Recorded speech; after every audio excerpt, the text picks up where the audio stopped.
महोदय, मुझे माननीय राज्यपाल महोदय के अभिभाषण पर बोलने का मौका दिया, उसके लिए बहुत धन्यवाद। मैं माननीय सभापति महोदय ये कहना चाहूँगा, इस डबल इंजन की सरकार में 2 वर्ष हो गए, एक भी काम नहीं हुआ है। खाली जो राज्यपाल महोदय ने जो अभिभाषण दिया वो एक पर्ची की तरह था। जिस तरह से पर्ची से दिल्ली से आए मुख्यमंत्री बन गए, उसी तरह से इन्होंने, इनके कैबिनेट मंत्री ने और मुख्यमंत्री जी ने इनको पकड़ा दिया, तो उन्होंने सीधा पढ़ लिया कि हमने ये कर दिया। न तो इनको लोकतंत्र में विश्वास है और न संविधान में विश्वास है। अगर लोकतंत्र में विश्वास होता, संविधान में विश्वास होता, तो हमारे राष्ट्रपिता महात्मा गांधी, जिसको पूरा विश्व पूछता है, जिन्होंने अंग्रेजों से लड़ाई लड़ी, उन अंग्रेजों को भगाया, आज उन्हीं का नाम उन्होंने हटा दिया। ये किस लोकतंत्र की बात कर रहे हैं, किस संविधान की बात कर रहे हैं? राष्ट्रपिता महात्मा गांधी ने अपनी गरीब जनता के लिए छूट बूट छोड़ दिए, एक धोती और लाठी पकड़कर देश को आजाद कराया। उनके नाम से नफरत है इनको। कौन से लोकतंत्र की बात कर रहे हैं ये नाथूराम गोडसे को पूछते हैं। नाथूराम गोडसे के विचारधारा के लोग हैं ये। अरे आपको योजना लागू करनी थी तो कोई दूसरी योजना लाते, उसके बाद वीबी जी, राम जी, जो नाम रखना था रखते, हमको कोई आपत्ति नहीं थी। लेकिन आपको गांधी जी के नाम से आपत्ति है, ये मैं कहना चाहता हूं। तो इस अभिभाषण में कुछ नहीं किया है, खाली नाम बदलने का काम किया है। काम कुछ नहीं हुआ, धरातल पर 1 रुपये का काम नहीं हुआ, फूटी कोड़ी का काम नहीं हुआ है। खाली इसमें असत्य बताए, एक भी काम नहीं हुआ है। माननीय सभापति महोदय, मैं कहना चाहूंगा कि शिक्षा नीति की बात करें, बिंदु संख्या 18, शिक्षा बहुत जरूरी है। इसमें शिक्षा नीति की बात कर रहे हैं। स्कूलों के भवन खंडर हैं, स्कूलों के कमरे नहीं है। टीएसपी क्षेत्र में सबसे ज्यादा शिक्षा की जरूरत है, बच्चों के बैठने की व्यवस्था नहीं है।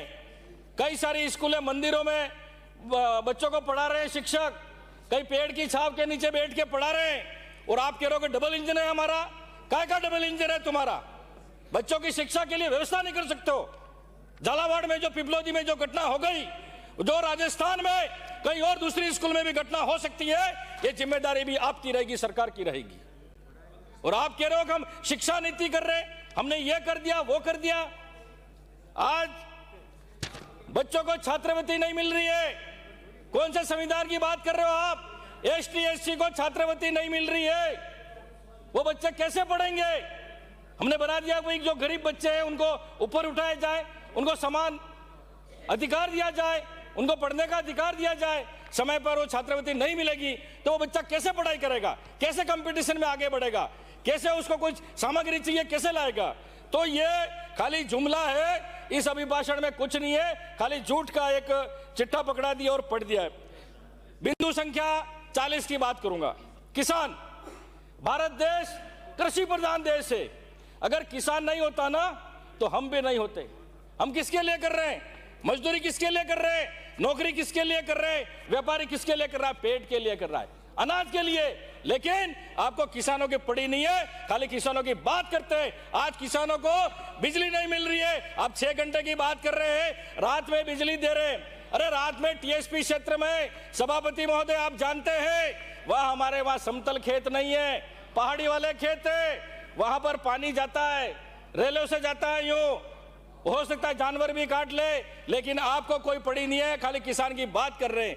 आज किसान की बात कर रहे हैं, फसल खराब हुआ, आज तक पैसा नहीं मिला है, और आप कह रहे हो कि हमने फसल खराब का पैसा दे दिया।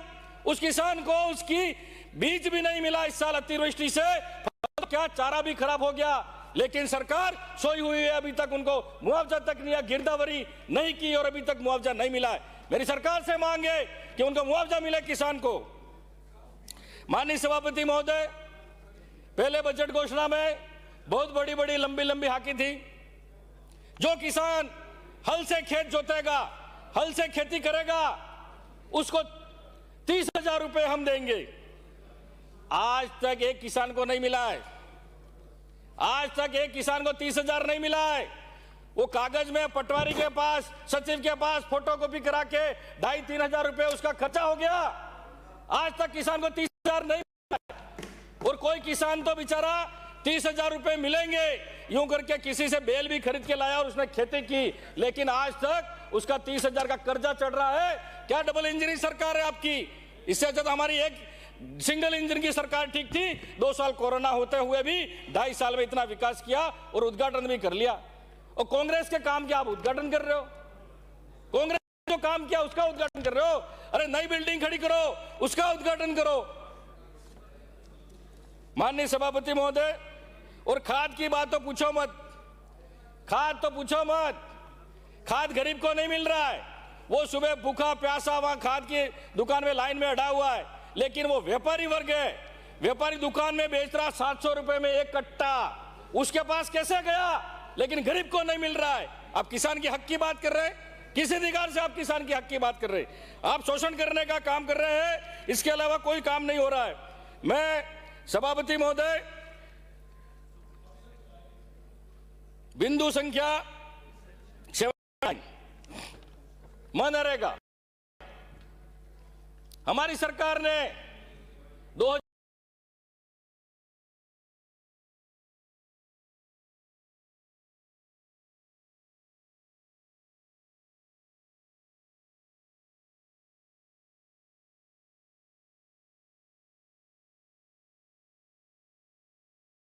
2005 में इससे उनका परिवार चलता है, लेकिन आपने इसका नाम ही नहीं बदला है। इसको धीरे धीरे खत्म करना चाहते हो। अब केंद्र सरकार 90% पहले पैसा देती थी, अब कह रही है कि हम केंद्र सरकार 60% पैसा देगी और 40% राज्य को वहन करना पड़ेगा।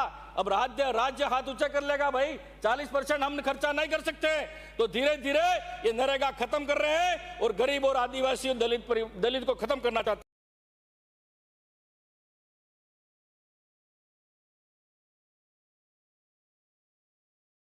आप रोजगार नहीं देना चाहते, वहां पर प्लान होना पड़ेगा, लोगों को अहमदाबाद जाना पड़ेगा, गुजरात जाना पड़ेगा। और आप बात कर रहे हैं कि वीबीजी राम जी 125 दिन कर दिए। अरे 125 दिन तो हमारी सरकार ने किए थे, गहलोत सरकार ने किए थे, 125 दिन की गारंटी दी थी। आपने क्या अलग कर दिया? अरे 200 दिन करते, दूसरी योजना लाते, लेकिन धीरे धीरे आप इस नरेगा को खत्म करना चाहते हैं। और गांधी जी को पहली बार नहीं मारा उस समय देश, आज आप दूसरी बार नाम हटा के दूसरी बार गांधी जी की आपने हत्या की है, लेकिन जनता समय आने पर आपको जवाब देगी। माननीय सभापति महोदय, माननीय सभापति महोदय, यह सामाजिक सुरक्षा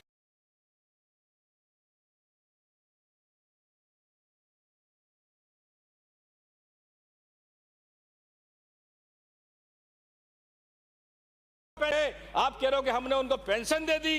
अरे पेंशन कहां से दे दी? लोग रोज चक्कर मार रहे। पेंशन लोगों को 6-6, 7-7 महीने तक नहीं मिली है। उनकी पेंशन वास्तविक आप खाते में डलवाइए। उसके बाद पीएम आवास की किस्त नहीं मिल रही है। आप कह रहे हो कि पीएम आवास दे दिया हमने, इतने को पीएम आवास दे दिया। पीएम आवास की किस्त नहीं मिल रही है समय पर, उनके अभी तक मकान अधूरे हैं। 6-6 महीने, साल भर होने आ गया, नहीं मिला। उसके बाद मेड कारीगर का भुगतान नहीं हुआ है, मटेरियल का भुगतान नहीं हुआ। अथॉरिटी में जो काम निकलने चाहिए वो नहीं निकल रहे। और डबल इंजन की सरकार कच्चे काम भी नहीं निकाल रही है। माननीय सभापति महोदय, अभी समय नहीं हुआ मेरा। बिंदु संख्या 102 बहुत ही इंपॉर्टेंट, हमारे माननीय मंत्री महोदय बैठे हुए, जनजाति मंत्री, मां बाड़ी कह रहे हैं शिक्षा को बढ़ावा देने के लिए हमने 215 नई मां बाड़ी केंद्र प्रारंभ किए। लेकिन ये मां बाड़ी प्रारंभ करने के लिए मंत्री जी आपके पास कितना कमीशन आया? 1.5 लाख रुपए लिए हैं एक मां बाड़ी के, तो आपके पास कितने आए मैं पूछना चाहता हूं। और मां बाड़ी में माननीय सभापति महोदय, माननीय सभापति महोदय, ये जनजाति का पैसा है, लेकिन इन्होंने समन्वयक गैर जनजाति के लोग लगाए। कौन से कानून के अंतर्गत लगाए? कौन से कानून के अंतर्गत लगाए? और तो पूरा जनजाति का बजट है, जनजाति का बजट है, जनजाति का बजट है, जनजाति का बजट है। माननीय सभापति महोदय, माननीय सभापति महोदय, सभापति लगा है। मैं माननीय सभापति महोदय, जिस तरीके की गैर जिम्मेदार बात माननीय सदस्य ने कही है, इसको सदन से इसको हटाया जाए। अगर उनके पास कोई सबूत है तो सबूत है। किसी भी मंत्री के खिलाफ या सरकार के खिलाफ में अगर आरोप लगाते हो तो आप उसके खिलाफ में सबूत दीजिए। किस बेवकूफी से आप ये बात कर रहे हो? वोट समन्वय गैर जनजाति लोग कैसे लगाए? 1 रुपए का आरोप लगा कीजिए। आपका समय समाप्त हो गया। कौन से नियम के आधार पर समय समाप्त हो गया। सदन को बताया मर्जी को बोल देगा। जाति महावाड़ी में श्री केशवराम जी चौधरी कर दे, राजनीति छोड़ दूंगा। बताया क्या बात करता है केशवराम जी चौधरी? 1 रुपए का सिंगल 1 रुपए का। सभापति महोदय, मुझे महामहिम राज्यपाल के अभिभाषण पर धन्यवाद हेतु बोलने का अवसर देने पर मैं आपका आभारी हूँ। आपका धन्यवाद